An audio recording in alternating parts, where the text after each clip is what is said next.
all right. Welcome back to the Morning Drift. My name is Simba Elijah Charles Kiage. Let's then jump into our last conversation here this morning. And I'm going to make this introduction. If you're listening, then you should listen further.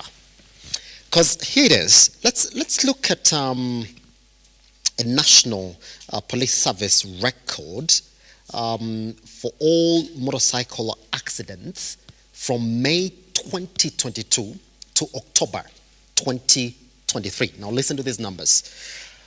It shows that indeed the numbers are quite high.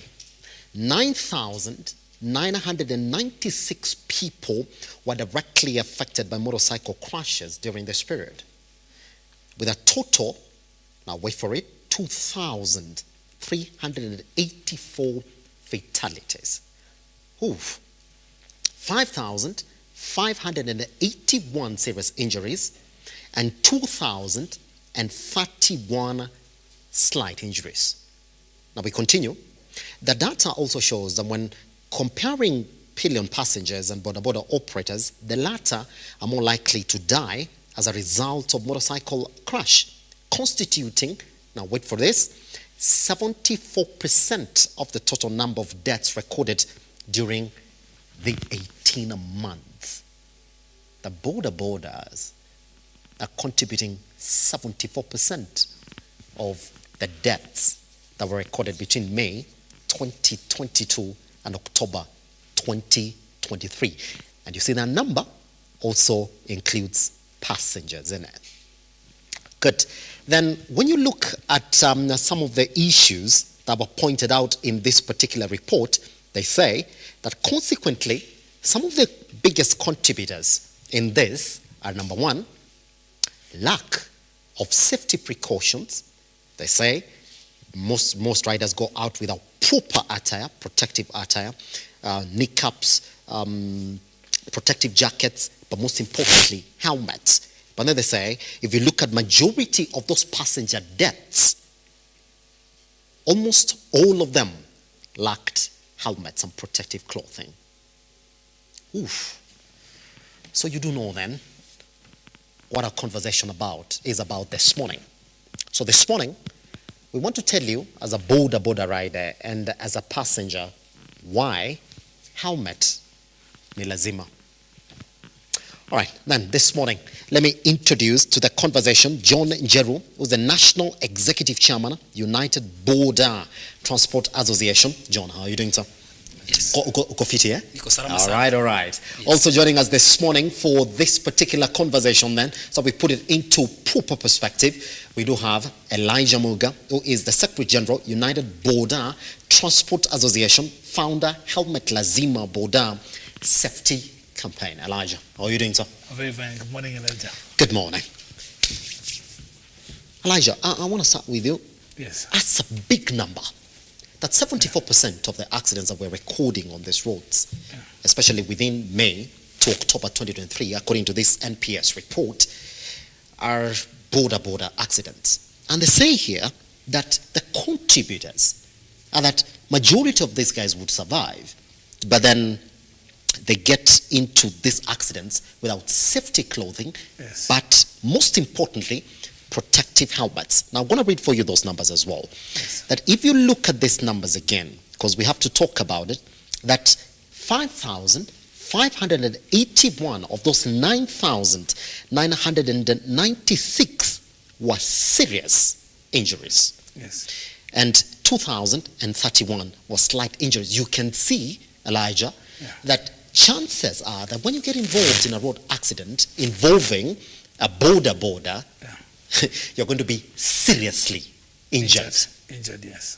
That it's a few of them who get slight injuries. Yes. Let's talk about that. First, let's talk about this campaign. Yeah. What informs this campaign, Elijah? We have one of our members who had an accident and didn't have a helmet, and he got incapacitated. Yes. And until today, he still has a dent in his head. But during that period, we went into the regular mchango, people contributing money to get him into clearing the hospital bills and all that. That was about 2015. So immediately after that, we came up with this campaign called Helmet Lazima, so that we don't let other riders go into a similar situation. Yes. So what a lot of people don't really know is, especially the riders, is when you get the information on ground, a lot of them just think it's a regular talk. That's it. But now when you get to the hospital, Yeah. most of them realize it's already too late to even digest the information and be able to use it. So we always say the campaign talks about having a helmet and a proper helmet from the time you ride. The same way you get your key when you're leaving, you should not have the key of the bike without the proper helmet, because once you have the injury, it's already too late to even make a change. The other thing is also a lot of riders are also not well informed about the kind of safety gear that they need to have. And also in the market, there's a bit of a shortage of supply of the proper kind of gear that comes in. So there's still also part of government legislation that needs to come into it. The other bit is also just personal responsibility. But if you go to most general hospitals, especially the level 5 hospitals like Kenyatta, Mama Lucy and all these, 90% of the people who get in there for head injuries are directly or indirectly involved with the Boda Boda sector. So we are insisting that from the side of the riders, they need to have the right gear. Yes. And also from the side of the passenger. Yes. Some passengers also refuse to wear the helmets when you give it to them, because they say, yeah, it's not clean, people share it. So sometimes it's also from the part of the passenger. Of the passenger. Yeah, yes. exactly. Yes. Elijah, I'll be coming back to you on where we are in this particular campaign currently. Yeah. Njeru, you're also heading hii campaign ya maboda riders kuvaa helmet. Yeah. Hata kwanza tuongee juu ya waseu kuja kwa boda boda business. Utapata majority of them are very young people. Yeah. Hao ndio wako kwa hii business ya kufanya boda. Ni kweli. Wanakubali kuvaa helmet ama lazima waone vile mtu amekufa ama vile amepata accident ndio waanze kuvaa helmet? Ukiongelesha wanakubali kuvaa helmet? Okay, shida yenye tuko nayo katika taifa letu la Kenya, boda boda wengi ni unapata wale wanaingia katika sekta ya boda boda ni watoto wachanga. Yeah. So ni mtu anaenda shule, anajua maana ya license, anajua maana ya insurance, hata kofia juu maana yake. So ukimwongelesha unapata pale kwa tangi ya pikipiki, sometimes unapatanga amefungilia pale. Na ndio mimi kama national chairman nimekuja na campaign ya kuambia wasema boda, kitu ya kwanza ili uingie katika sekta ya boda boda, lazima ukuwe na driving license, lazima ukuwe na insurance. Yeah. Na pia lazima ukuwe na kofia, ukuwe na majacket. Na ndio ningetaka kuomba serikali tusaidie kampeni kama association, kwa sababu sasa tumepata na insurance, wenye unaweza patia riders apate insurance na pesa kidogo. Sasa ukiwa na shilingi 150 unapata insurance ya kulipa polepole. So sio ni msawa boda mgani ambaye ako na robi ama kuko ushago, anaweza shindo kukata insurance. Yeah. Kama ni mambo na driving license, tungetaka kuomba serikali ya Kenya, kwa sababu hao ndio wana regulate sheria. Kuna wazee wengine wako na uwezo wa kujilipia driving license, lakini pia serikali ingilie kati, itenge pesa kwa sekta ya boda boda ili tupunguze vifo, kwa sababu boda boda wengi hawana license. Hawajui sheria za barabara. Kwa hivyo tunaomba NTSA itusaidie kwa hii kabila. Tuseme wazee wetu washikwe ama wawekwe badani. Tunasema wakuje ground, tufanye kazi na wao, tuelimishe hao watu wa boda boda, sababu ile itasababisha mtu wa boda juu maana ya kufanya helmet, maana ya kukuwa na insurance na license, kwa sababu wengine hawajui.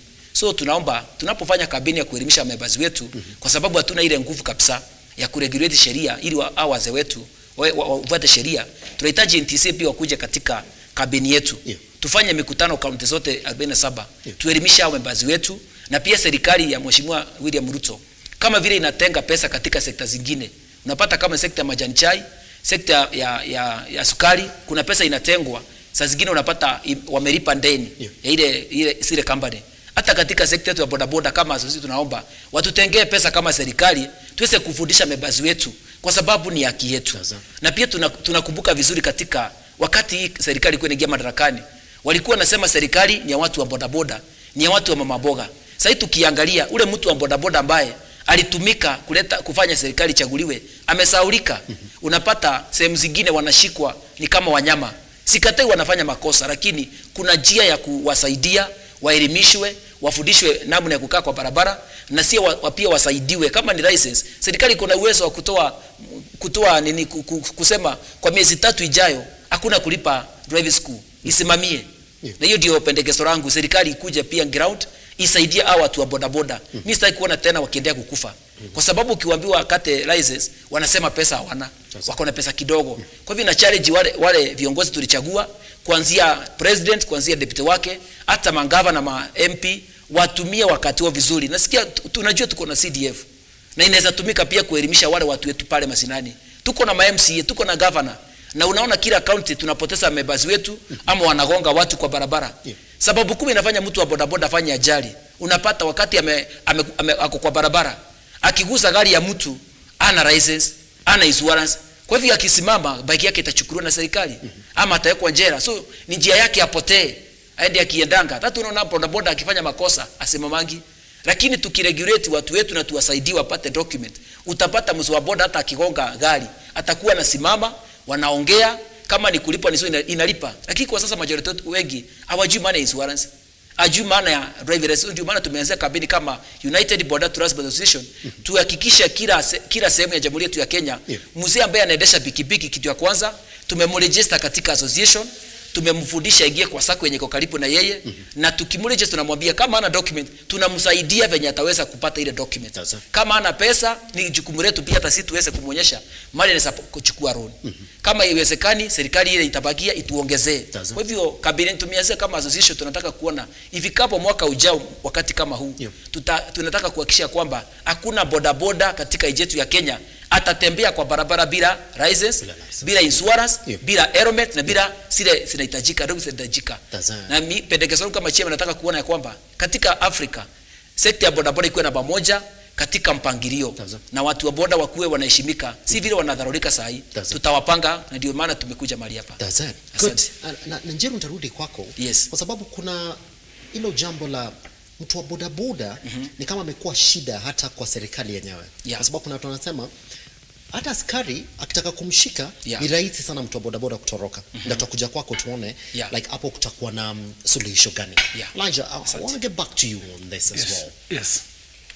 That the problem is well known by the government. That today, for me to buy a bike, Elijah, I'll go to a supermarket and buy myself a bike. They will not ask me for a driving license. They will not ask me to buy a helmet. In fact, majority of them, they sell helmets separately. They will tell you the cost of the bike plus the helmet.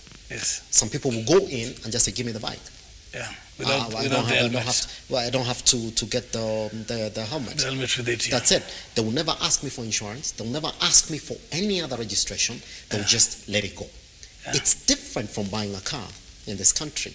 Because if you're going to buy a car, I mean, the only way that you're going to drive off with that car is by somebody who's documented. Because that car is going to register to a person who's going to appear on the online portal. It's very easy for you to say, this car owner has got no driving license, has got no insurance. In fact, you can't be on the road. The majority of the cases, most people fear if you have a vehicle to go on the road without insurance. Is that where the problem starts, Elijah? Yeah, the issue actually is not really... it's an issue of regulation and also government getting into it, just the same way the chairman has said. The thing is also the sector has just bubbled up in very little time. Before, you remember, we used to have those the regular bicycles that were also where the name Boda Boda came from. And then just all of a sudden, in the last 10 years, it's just come out so heavily that I think the government has had issues with even taking care of it. I think in the beginning they thought it was just a small thing. They thought probably it's just like the bicycle, but it blew up in a way that they didn't really expect. So the thing is, the government needs to work with associations like us who are on the ground, who are working on these sectors, to be able to identify even those shops that sell, the companies that do assembly, to be able to identify also the riders who are certified and the riders who are willing to get certified, Yes. so that they get to regulate that sector, because you can't really regulate it from the office. Lazima. Yeah, it's not really an office career, it's more on the ground. Yes. And you need to work with people on the ground who are also in that sector to be able to be Yes. able to regulate. Here's The thing somebody, also, and I'm sorry to cut you short. Yeah. Here's somebody who told me to put this question to you. Yeah. That these companies that have come into the country that offer these riding services have Yes. found a way around it. Yeah. Because they don't have a business model. It's been very easy for them, number one, Yeah. before they onboard you onto their service, Yeah. they will check insurance, they will Yes. check the state of your bike, they will check you out as a rider, and then after they onboard you onto the service. Somebody told me, the moment my insurance expires, they strike me off the service. That is Yeah. very easy for them to track a rider Yeah. and continue working with the guys that are professional within the field. Yeah. Somebody said that if these companies are showing us the way to do it, why Yeah. can't the government find a way to also do it like they are doing it themselves? it's a question of willingness and Yeah. also getting the time to take a lot of interest in that sector. You see, sometimes we always feel that the government is not really on point with the reality on the ground. Okay, you see, they probably see the bikes running up and down, but they have not really taken keen interest into going deep into that sector to find proper solutions. And the only way they can do that is through associations and through organizations that are already existing. Because you can find someone can be a rider today and tomorrow is not. And it's also the only sector in the whole of this country where you can find a graduate and a class 2 dropout all in the same office working together. Yeah. So it's not really the regular kind of business model that we normally have. Yeah. The thing is, they just need to take a bit more interest and get to know exactly what goes in this sector. Yes, Elijah, how is Yes. it possible that a traffic police officer at a busy roundabout like at the CBD Yeah. would allow a rider go through them without a helmet? How is it possible? Yeah. I mean, how is it possible that we're seated here saying Yeah. that NTSA currently is on the board, getting rogue drivers and Drivers, rogue yeah. riders? But even in these videos that we are collecting as a media, Yeah. trust me, I'll pick for you videos that we collected last week as Lookuptv, Yeah. and a Boda Boda rider oozes through the NTS officials without a helmet or Without a a helmet, reflector yeah. on. Yeah, I think the same way we've said, it's just an issue of regulation, because like enforcement on the ground sometimes becomes technical. There are so many. Yeah. And then also most of the riders have this mob mentality that when one rider has an issue, a lot of them will probably gang up there to support one of their own. They're pretty solid. So it's an issue of not really directly enforcing it, but using different other strategy to get them to understand, so that they implement those safety measures on their own. That's all. Sometimes you find if you force, you can't really force because there are so many. They're rowdy, most of them are probably not registered. Like us, okay, our members in our association, those ones, we take care of them because we check all the boxes for them before they go on the road. But they are not all of them in our association. Yes. So a lot of them you find they've just learned to ride at the school compound. The next time they get the bike and they're gone. And you see, the other thing a lot of people also don't know is most bikes don't even belong to those riders.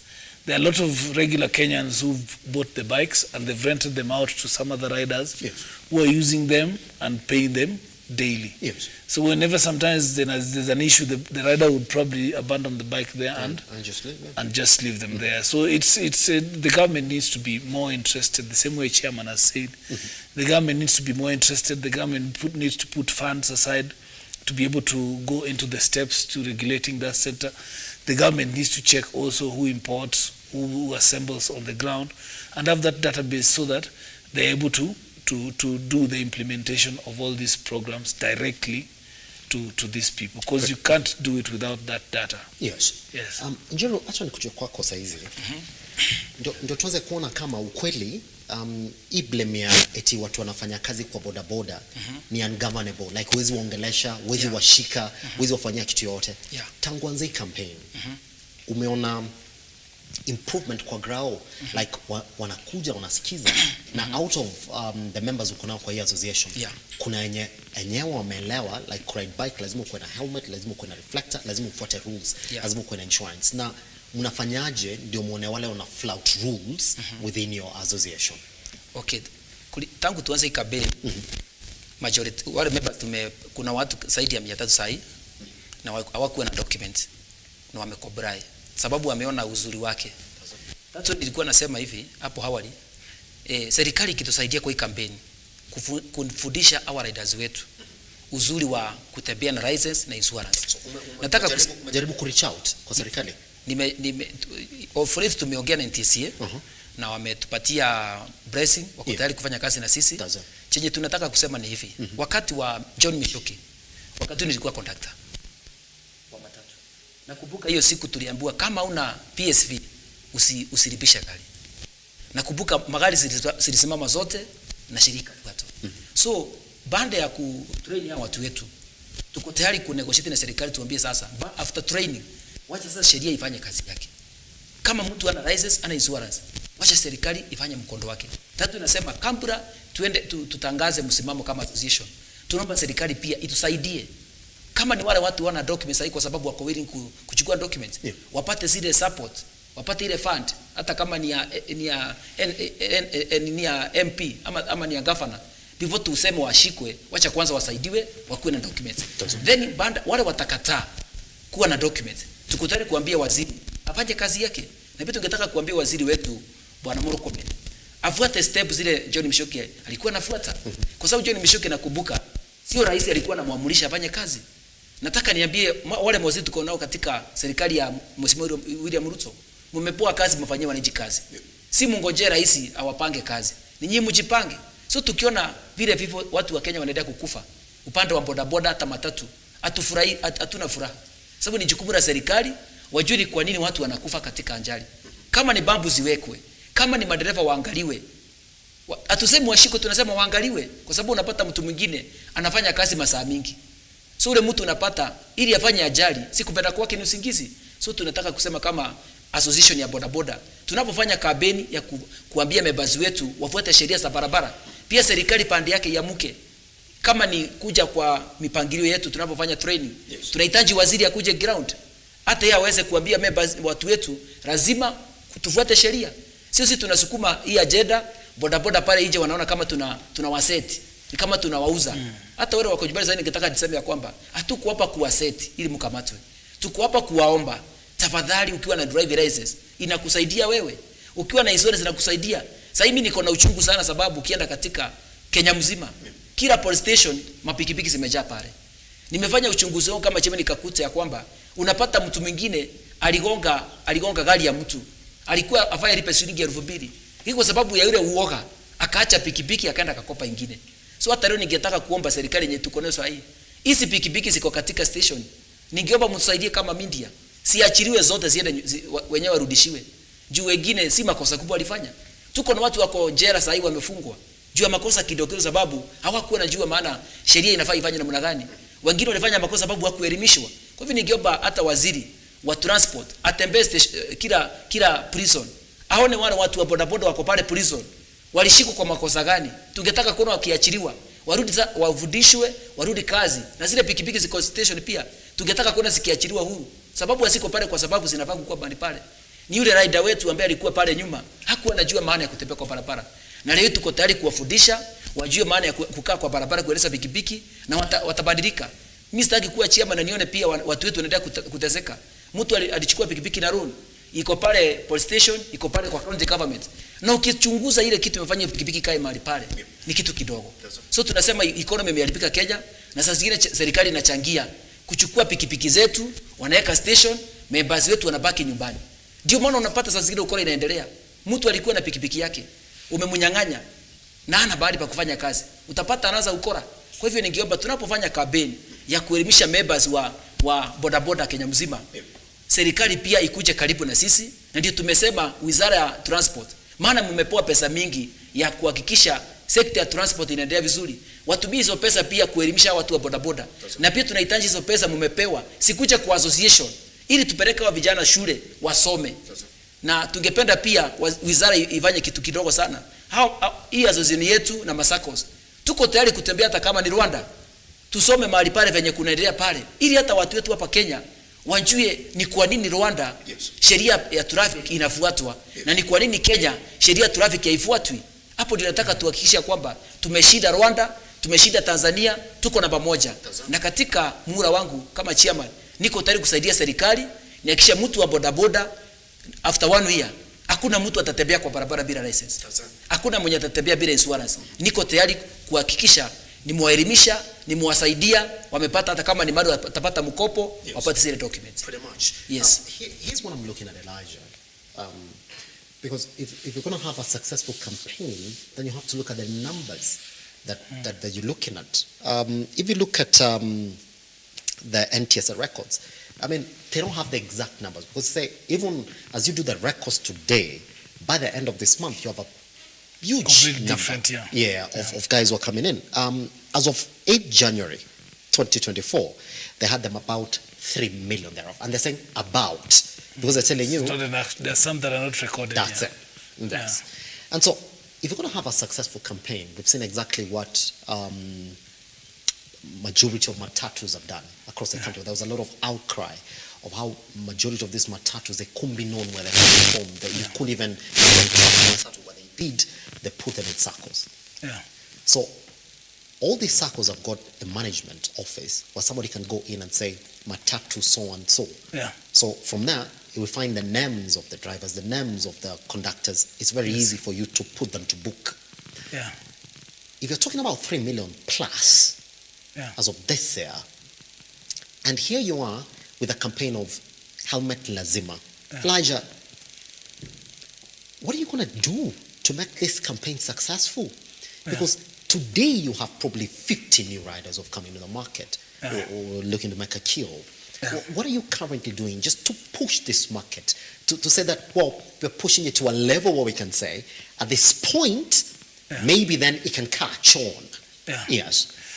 Okay, the Helmet Lazima road safety campaign was designed to reach every rider. Actually, it needs to reach every rider in the company, in the country. Sorry, in all the 47 counties.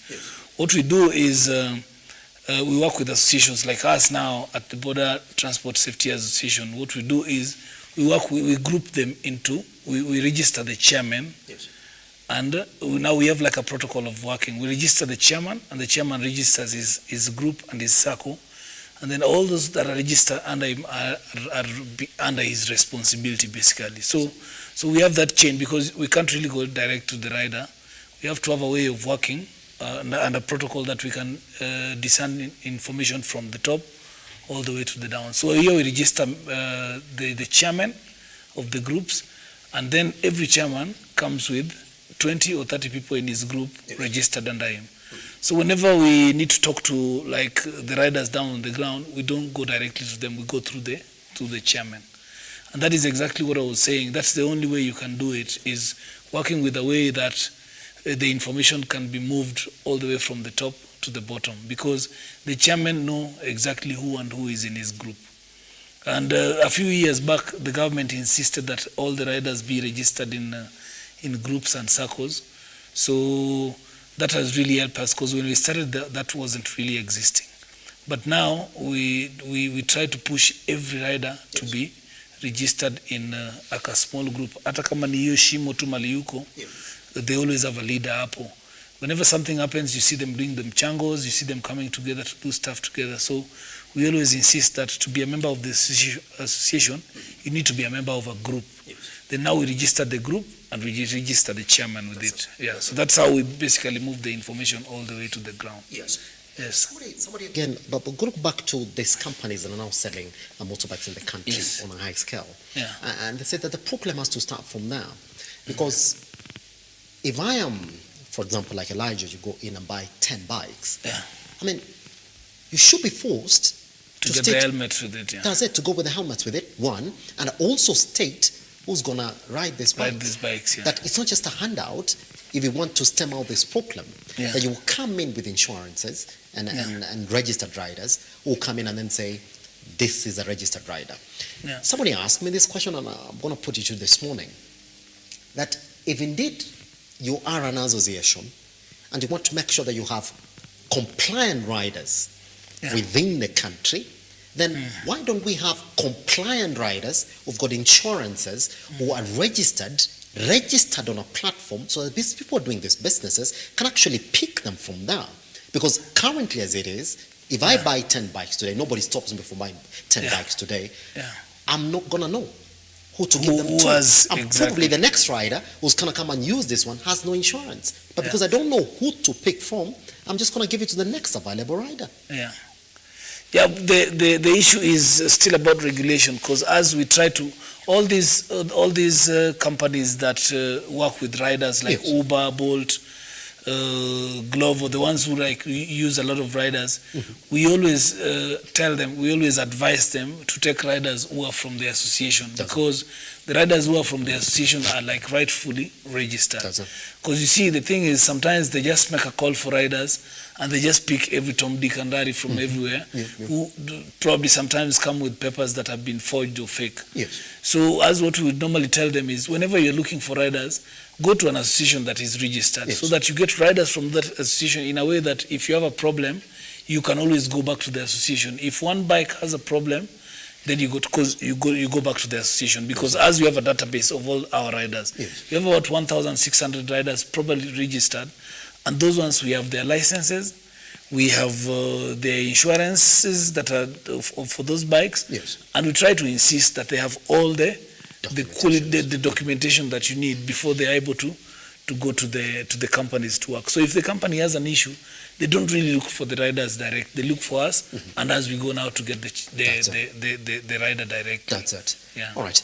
General, nataka uchukue minute mbili, naambiwa tuko na minute 5 tu zimebaki, nataka nirudi kwa Elijah ndio tujue kampeni yake so far. Ameona nini essentially from the ground. Kwako, unatumia mbinu gani ndio ama vijana wa young wenye wameambiwa leo ukiwa na bike kesho leo jioni utakuwa na do. Unatumia mbinu gani kuongelesha at least ndio uone wanaingia kwa mtandao, in the sense of kuchukua helmet, unaanza kuchukua safety yao kwa makini, unaanza kuchukua hata insurance? Mimi natumia mbinu ya kufanya mkutano pale ground, naita area chief, naita area MCA, naita NTSA, tunawaita mkutano. Tunawafundisha uzuri wa kuwa na documents. Hata kama wana makaratasi tunawaita mkutano, wakuje tu na zile pikipiki. Wakuje tu nazo tu. Wakitoka pale tunawaambia sasa, hii pikipiki kuanzia leo, make sure kama una uwezo wa kusoma, tuko na drivers kutumepartner na wao, una deposit only 1000, unaingia shule. Within 3 weeks huyo rider amepata kumaliza kusoma. Hata tunasema kuna wengine wana hiyo uwezo hata kulipa hiyo 1000. Serikali tusaidie na support ya fund, ili at least cabinet iweze kwenda through. Lakini kwa sasa nimeona matunda, kwa sababu vijana wengi hata hapa Nairobi kule mashinani wameanza kuelewa umuhimu wa kuwa na hiyo kofia. Wameanza kuelewa umuhimu wa kuwa na document. Mbeleni ulikuwa unapata ride, kijana kitoka shule anajua pikipiki ni baiskeli. Lakini tangu nianza hii maneno nimeanza kuona tofauti, kwa sababu wameanza kuniambia chairman, kama tungejua mapema hata hii kitu singechukua. Niko na kijana mimi mwenyewe unaniona hapa. Juzi alikuwa karibu agonge gari za watu, alianguka vibaya sana. Na uzuri wake ni mchukulia license. Ndiye hata yeye mwenyewe anambia vijana kule nyumbani, kama vile ndadi alinifunza, mimi leo ningekuwa pengine jela, ningepata shida kubwa. So mimi niko tayari kuhakikisha kwamba hao vijana wadogo wanachukua pikipiki wakitoka shule, sio kitu mbaya. Na pia nataka kuanza pia program nyingine, kutembea mpaka mashule. Watoto wakitoka college, wakitoka secondary, wasione kana kwamba boda boda ni kazi mbaya. By the way, katika nchi ya Kenya ningetaka nikwambie kitu moja. Kama kuna sekta inalipa, ni boda boda. Ukimanage vizuri.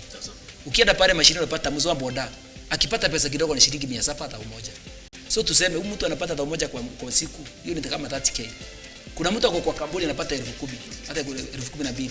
Kwa hivyo mimi nataka kuhakikisha katika sekta ya boda boda, hata mtu ako na degree, mtu ako na diploma, mtu ambaye akwenda shule, anaweza ingia katika sekta ya boda boda, afanye biashara yake na afanye mambo yake. Tatu, nataka serikali ijue kwamba boda boda sekta ni biashara kama ile nyingine, wa support bila na support biashara zile zingine. You're looking at big numbers. Yes. To the point that when you said that we have now a spiral effect, because majority of them have been educated on this, and you are chatting big chunks of numbers. You gotta look like 1,000 a day. If you're gonna talk about 2 to 3 years time, that every other person now within the sector is well educated for a spiral effect. So that you have majority of them who are complying, so that the ones who don't comply can be easily identified. identified, That's yeah. what's going to make this campaign successful. So far, do you see light at the end of the tunnel, Elijah, with the campaign that you're currently under? Yeah, I mean, we a lot of it. We've seen a lot of positive impacts, especially from the ground. We've had people who are telling me, there's a guy who called me and told me, Eli, unajua leo nilislide chini ya gari na nilikuwa nimevaa helmet. Nikakanyaga mguu ya nyuma ikanikanyaga kichwa yangu ingefunguka. Lakini nilikumbuka venye uliniambia nivae helmet na nipate the right helmet. That's like direct testimony. I've also had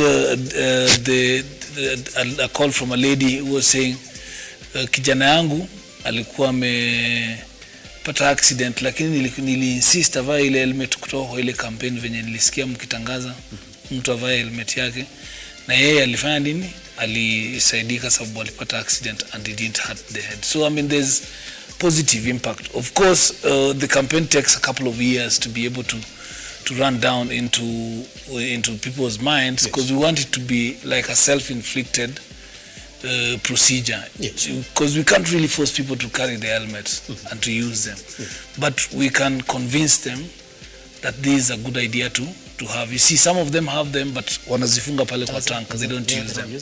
Yeah, some of them also have them, but because it's hot, you see places like Wajir, Garissa, and even Mombasa, Kisumu, those areas, it's really hot. So it needs to be voluntary to be able to use it. At Helmet Lazima, we say it's your responsibility. It's a personal responsibility, because when you go to the hospital, no one is going to feel the pain with you. As a rider, it's your responsibility, first of all, yourself to have it, and it's also your responsibility because you're the one who knows when you're going to have the accident. The passenger who's behind you is really innocent. They don't really know. So when they get hurt, it's also your responsibility that they got hurt, because hata kwa gari, the driver can't go without the windscreen, and the driver can't go if the roof of the thing is broken. So we still insist. The other thing is just basically to get all these companies who are importing helmets to do a due diligence, to do a small study to get the right helmets to import into the country, because a lot of riders say, mimi nilinunua hiyo helmet nilikuwa nafikiria iko poa, venye nilipata accident ilipasuka, sijui venye ilipasuka na mimi. Sometimes they even break and they end up cutting the rider on the head. So it's really not, it's everyone's responsibility. The person who is reporting, the person who is using, the passenger, and also every other person who is involved with the rider. It's just the Helmet Lazima is a message that everyone needs to share amongst themselves. Very much. Guess what if you tell your next rider that if I don't have an helmet, I'm not gonna ride your bike? Chances are they'll start looking for them. It's a personal responsibility, like Elijah said. Now, let me tell you, if you get an accident today with a motorbike, chances are you're gonna be seriously injured. Seriously. That's what the numbers say. The guys who get slightly injured are fewer. In fact, less than half of those cases. And more than 50% chances are that you're going to be a fatality. Think about it. So get suited up with a helmet. Get your protective clothing. Make sure you are compliant. That's what we say, Helmet Lazima. It's a personal safety message. It's a personal safety campaign. Something that you as a rider, you as a passenger needs to make sure of. Starts with me, starts with you, before we say all of us are included in it. Elijah, Jerry, thank you very much for coming. Guess what? I'll call you back again when we have more time so we can talk about these issues. We just scratched the surface and the introduction to this campaign. Guess what? Thank you very much for being a part and parcel of this particular show all the way from 7 a.m. this morning. I'll see you tomorrow for another session. Goodbye.